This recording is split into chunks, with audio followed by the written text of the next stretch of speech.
పూజారి గారు, మా అమ్మాయి పేరుని అర్థం చెయ్యండి. అమ్మాయి పేరేమిటమ్మా? బంగారి.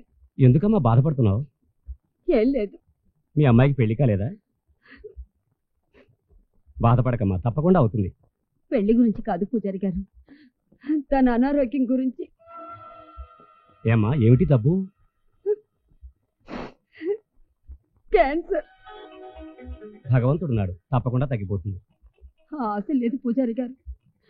2 రోజుల కంటే ఎక్కువ కాలం బతకదని డాక్టర్ గారు చెప్పేశారు. నా పెళ్ళంట, ఓహో నా పెళ్ళంట. నమస్కారం అప్పాజీ గారు. నా పేరు అమ్మాజీ బాబు. అదేలేండి, అక్కలా కనిపిస్తేనో అప్పాజీ అని పిలిచాను. మీరు నాకు సహాయం చేయాలండి. నేనేం చేయగలను బాబు, ఆడపిల్లల తల్లిని. అందుకే అడుగుతున్నానండి, మీ అమ్మాయిని నాకు ఇవ్వండి. నిజంగా ఆవిడ్ని నేను ఎంతో ఇష్టపడ్డాను. నిజంగానా? ఏ అమ్మాయిని బాబు? బంగారునా, చిట్టినా, బుజ్జినా, బేబీనా?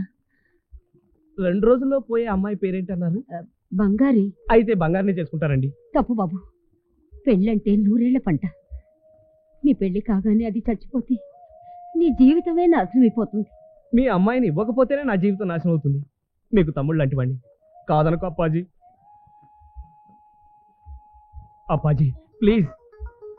అసలు నీ ఉద్దేశం ఏంటి బాబు? చెప్తా. రేపో మాపో పోయే కన్నెపిల్ల మెళ్ళలో తాళి కట్టి పుణ్యస్త్రీగా పోయే అవకాశం కల్పిస్తే మన తాత ముత్తాతలు చేసిన పాపాలన్నీ మటాషైపోతాయి. జాగ్రత్త బాబు. సారీ అండి.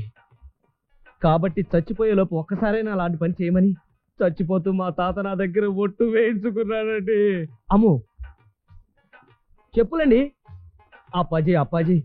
అసలు నువ్వు ఎవరో ఏమిటో తెలియకుండా దిక్కు మొక్కు లేకపోయినా కన్ను మొక్కు ఉన్నవాడిని, ఉద్యోగం సద్యోగం లేకపోయినా అప్పో సప్పో చేసుకుని బతుకుతున్నవాడిని. కాబట్టి మీ అమ్మాయిని 100 ఏళ్ళు చిచి ఉన్న 2 రోజులు పువ్వులో పెట్టి పూజిస్తాను. కాదనకు అప్పాజీ. బహుశా మాకేమన్నా ఆస్తిపాస్తులు ఉన్నాయనుకుంటున్నావేమో. పొరపాటును కూడా అనుకోవటం లేదు, ఉన్నా నాకు అక్కర్లేదు. సరే, నువ్వు ఇంతగా అడుగుతుంటే నేను ఎలా కాదనగలను? దానికి సుమంగళిగానే పోవాలనుద్దేవు. అలాగే చేసుకో బాబు. ఎంత ఆవిడ సరైతే మాత్రం ఈ భూత్ బంగాళాలో పెళ్ళేమిటయ్యా?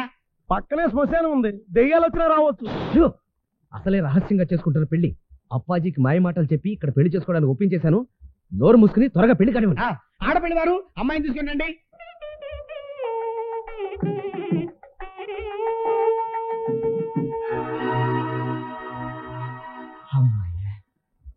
ఓం కేశవాయ నమః, రామాయ నమః, కృష్ణాయ నమః. కూర్చోమ్మా, కూర్చో తల్లి, కూర్చో.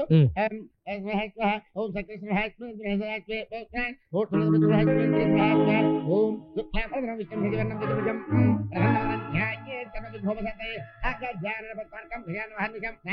మంగళసూత్ర దానం కానివ్వండి. మాంగళ్యం తంతునానేన మమ జీవన హేతునా కంటే భద్రామి సంజీవ శరదాం శతం. ఇదిగో వేటూరు సీతారామ శాస్త్రి మాట మాట. అమ్మో నీ మాటండి బాబు. మాట అంటే మాటలు మాట వినిపించుకోవా? అయ్యో బాబోయ్, నన్ను కొట్టదు, చంపద్దు. ఇప్పుడు నేను చెప్పిన పని చేయలేదనుకో, నిన్ను నిజంగానే చంపేస్తాను. ఏం చేయాలి?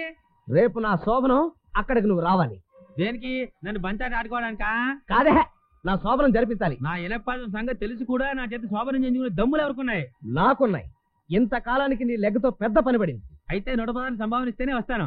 116 చస్తేవను. మరి 1116తో కొడతా. అయితే శోభనం రేపు. బ్రైడ్ వచ్చా, బ్రైడ్ గ్రూమ్ వచ్చా, ఫస్ట్ నైట్ వచ్చా. తల్లి కుడికాలు లోపల పెట్టమ్మా. ఆగండి, పురోహితుడు రావాలి. నేను వచ్చాను కదా. ఓం నమ శివాయ. దీనికి నువ్వు సరిపోవు. ఓం నమ శివాయ. పెద్ద పురోహితుడు రావాలి. పెద్ద పురోహితుడా? అదే లెగ్గు. లెగ్గా? అది ఇక్కడికి ఎందుకు? ఓం నమ శివాయ. తర్వాత చెప్తాను. ఏం వేడి ఇంకా రాలేదు. వచ్చేసా. అమ్మయ్య, రారా బాబు, నీకోసం ఎదురు చూస్తాను. ఇదిగో నీ చేతో అమ్మాయిని లోపల పంపు. మరి నా సంభావన అండి? లోపలికి వెళ్ళి బయటికి రాగానే వడ్డీ పుచ్చు కొడతా. అలాగేనండి బాబు. దా లోపల పోదమ్మా. ఓం గర్భం దత్తే దత్తే గర్భమిది గర్భం.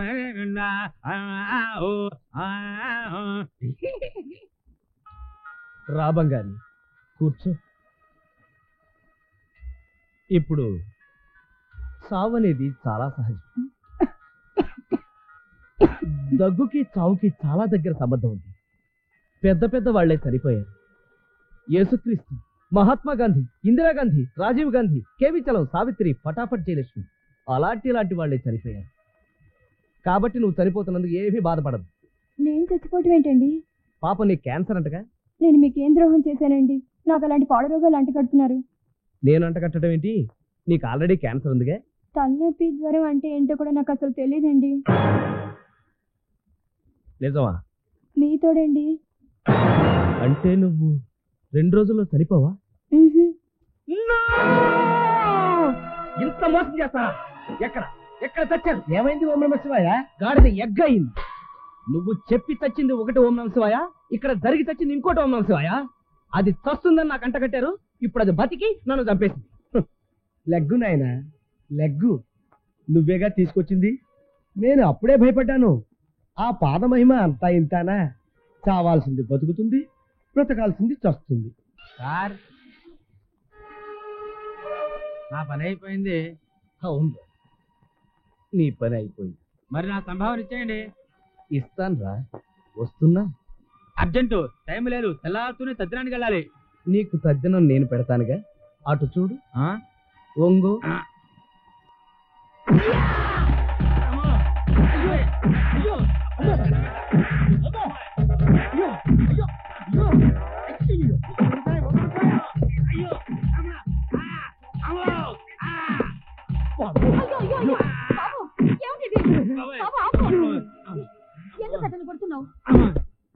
అసలు దీనికంతటికి కారణం నువ్వే.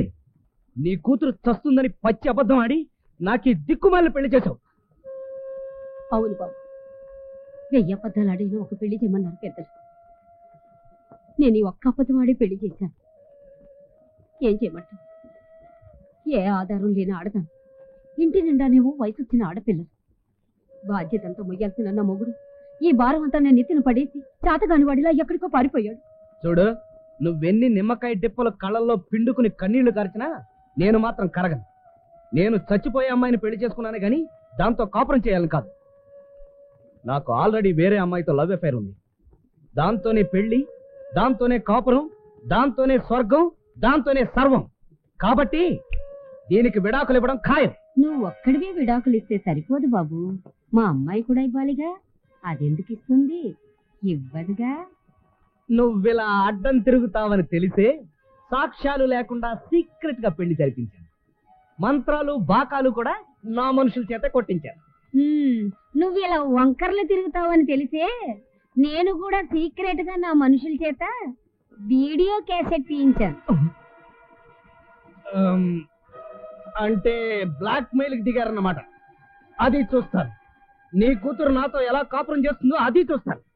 సరే, అంత ఇష్టం లేని కాపురం అది మాత్రం ఎన్నాళ్ళు చేస్తుంది? అయితే ఓ పని చెయ్యి. ఏమిటి? నా మిగతా 3 కూతుళ్ళ పెళ్లిళ్ళు నువ్వు చెయ్యి, అప్పుడు నేనే దాని చేత నీకు విడాకులు పించేస్తాను. మళ్ళీ ఇదేం ఫిట్టింగు? Amber fitting. మరేం చేయమంటారు? బొట్టుండి మొగుడు లేని బతుకున్నది. మామూలుగానే పిల్లలకు పెళ్లిళ్ళు చేయలేను. ఇప్పుడు పెళ్ళైన ఒక్క అమ్మాయిని మొగుడు వదిలేస్తే మిగతా వాళ్ళని చేసుకోవడానికి ఎవ్వరూ ముందుకు రారు. రాకపోతే నేనేం చేయను? ఆ పెళ్లిళ్ళు ఏవో చేసి పడే పీడ వదులుతుంది. నేను 3 పెళ్లిళ్ళు. నీకిదో లెక్క. తెల్లవారు లేస్తే 1,00,000 అబద్ధాలు ఆడి అప్పులు చేసుకుంటావు. 3 పెళ్లిళ్ళు అంటే 3,000 అబద్ధాలేగా. ఎవరో గొట్టంగాలు తీసుకొచ్చి ముడి పెట్టేసి ప్రాబ్లం తీరిపోతుంది. ఈ ఐడియా ఏదో బాగానే ఉంది. 3 గొట్టంగాళ్ళు ఎక్కడ చచ్చారు?